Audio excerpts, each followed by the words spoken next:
யாருன்னே தெரியாது. 10 நாள் கழிச்சு மன்மோகன் சிங் அவங்களை கூட்டிட்டு வந்து இவர் தான் பிரதம மந்திரி. நாம என்ன சொன்னோம்? ஐயா நம்ம இவருக்கு ஓட்டு போடல, இந்த பிரதம மந்திரி ஓட்டு போடல, நீங்க யாரும் முடிவு பண்றாங்க? அந்த 10 தலைவர்கள் சொன்னாங்க, சோனியா காந்தி சொன்னாங்க, லல்லு பிரசாத் யாதவ் சொன்னாங்க, கருணாநிதி அவர்கள் சொன்னாங்க, ஃபரூக் அப்துல்லா சொன்னாங்க, நாங்க முடிவு பண்ணிட்டோம், நாங்க 10 பேரு, எங்களுக்கு இவர்தான் சரியாக இருப்பார், இவர்தான் பிரதம மந்திரி. அந்த 2004 நடந்த கேலி கூத்து மறுபடியும் 2024 நடக்க வேண்டுமா என்பதை நீங்கள் சிந்திக்க வேண்டும். பிரதம மந்திரி யார் என்பதை தெல்ல தெளிவாக தெரிந்து வாக்களிப்பதுதான் ஒரு ஜனநாயகத்தில் நாம் செய்யக்கூடிய முதல் செயல். சரியான கடமை. இவர்தான் பிரதம மந்திரி. இவர் வந்தால் இப்படி இருக்கும். இவருடைய பலம் எது, பலவீனம் எது, அது தெரியாம எப்படிங்க ஐயா ஓட்டு போடுவோம்? ஒரு பிரதம மந்திரி தான் ஒரு நாட்டை வழிநடத்தக்கூடிய தலைவர்.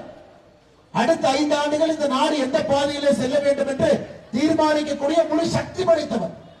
ஆனா இந்திய கூட்டணியுடைய முதல் பிரச்சனையே யார் பிரதம மந்திரி வேட்பாளர் என்பதை இன்னும் அவர்களுக்குள்ள முடிவு செய்யவில்லை. காரணம், ஒரு நண்டு இன்னொரு நண்டை இழுப்பது போல எந்த நண்டும் மேலே வரப்போவதில்லைங்க ஐயா.